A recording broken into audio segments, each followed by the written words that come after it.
अगर इस वीडियो पर 50 कमेंट आ गए तो मैं प्रोफेशनल वॉइस में वीडियो बनाऊंगी। अभय और त्रिशा बात करते हुए कार के पास पहुंचते हैं। अभय त्रिशा को कार से उसके घर तक छोड़ने के लिए कहता है। वैसे अगर तुम कहो तो मैं तुम्हें तुम्हारे घर तक छोड़ सकता हूँ। त्रिशा अभय को मना करते हुए कहती है, नहीं नहीं, इसकी कोई जरूरत नहीं है।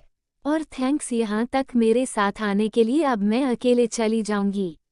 इतना कहकर त्रिशा आगे बढ़ने लगी और ऑटो को रोकने के लिए हाथ दिखाती है। ऑटो ऑटो, त्रिशा बहुत से ऑटो वाले को आवाज देती है, पर कोई भी नहीं रुकता है। सब आगे बढ़े ही जा रहे थे। धूप भी काफी बढ़ चुकी थी। अभय अपने कार के पास खड़ा होकर त्रिशा को ही देख रहा था। अभय को यूं खुद के तरफ देखते हुए त्रिशा उसे देख लेती है। अभय के चेहरे पर मुस्कुराहट थी। त्रिशा उसे ऐसे मुस्कुराते देख सोचने लगती है, ये ऐसे स्माइल क्यों कर रहा है। त्रिशा वापस से ऑटो रोकने के लिए हाथ दिखाती है, पर इस बार भी कोई नहीं रुकता है।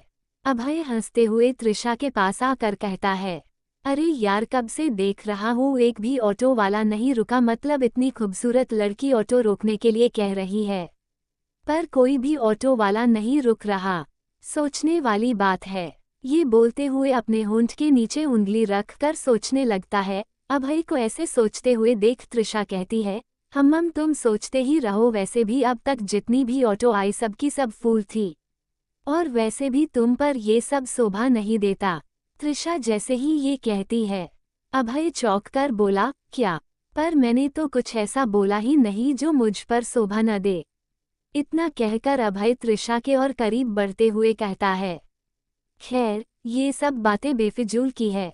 अब और थोड़ी देर यहाँ बाहर ऐसे रहोगी तो तुम्हारे इस चांद जैसे चेहरे पर दाग हो जाएगा। अभय त्रिशा के काफी करीब आ चुका था।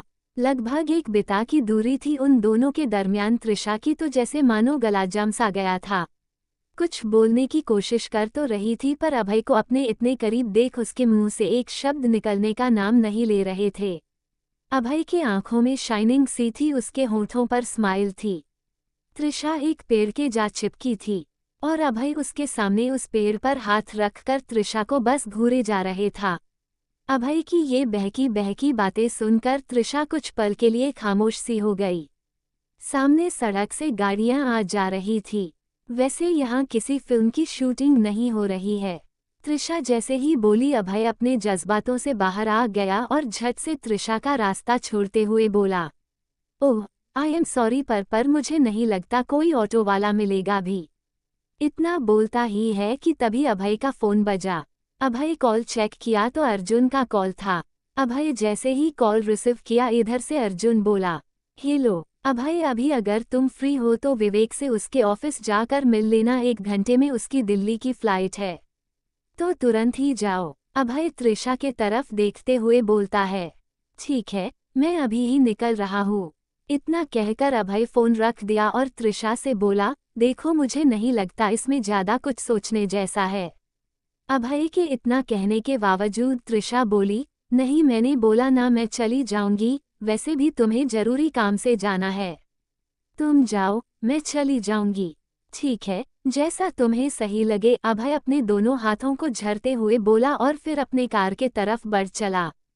कार के पास पहुंचकर कार का डोर ओपन करते हुए त्रिशा की ओर देखकर बोलता है, आशा करता हूँ हम फिर मिलेंगे।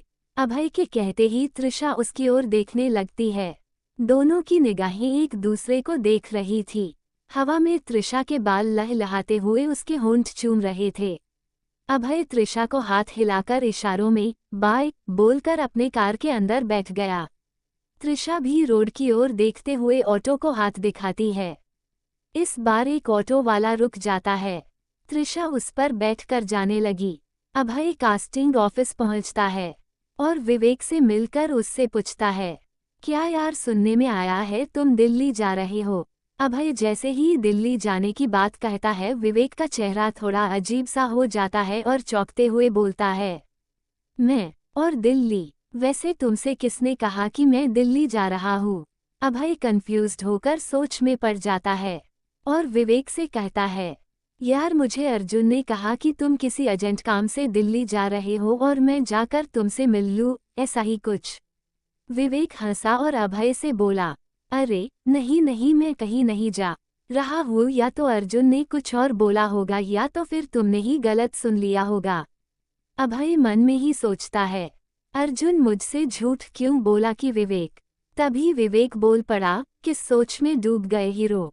अभय झट से बोलता है, अरे कुछ नहीं हो सकता है, मैंने ही सुनने में कोई गलती कर दी हो। वैसे सुना है इस बार तनु ये फिल्म नहीं कर रही है, तो फिर इस फिल्म की हीरोइन कौन है। अभय के पूछने पर विवेक हूँ कहकर टेबल पर पड़े एक फोटो उसे पास कर दिया। अभय जैसे ही वो फोटो देखा उसका मुंह खुला का खुला रह गया और अचानक से बोल पड़ा, ये है वो लड़की। अभय को ऐसे शॉक्ड होते देख विवेक उससे पूछता है, हाँ भाई यही है वो, पर तुम्हें क्या हुआ, जानते हो क्या इसे। अभय विवेक को आज जो कुछ भी हुआ वो सारी बात देता है। अभय की बात सुनने के बाद विवेक कहता है, हाँ लड़की भी ठीक है, इसकी एक्टिंग भी ठीक है, पर जैसी हीरोइन हम चाहते हैं हमारे फिल्म के लिए जो टर्म एंड कंडीशन है उससे इस लड़की को थोड़ा प्रॉब्लम है।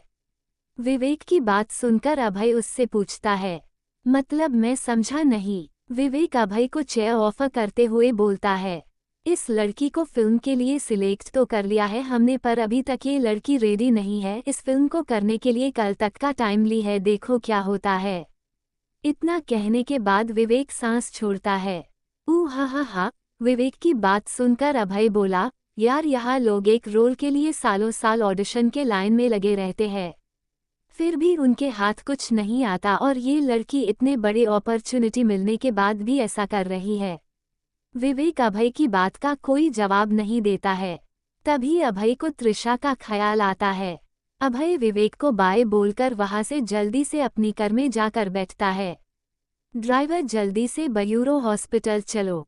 ड्राइवर कार स्टार्ट करके उस तरफ चल दिया। थोड़ी ही देर में अभय उसी जगह पर पहुंचता गया जहां उसने त्रिशा को अकेले छोड़ा था।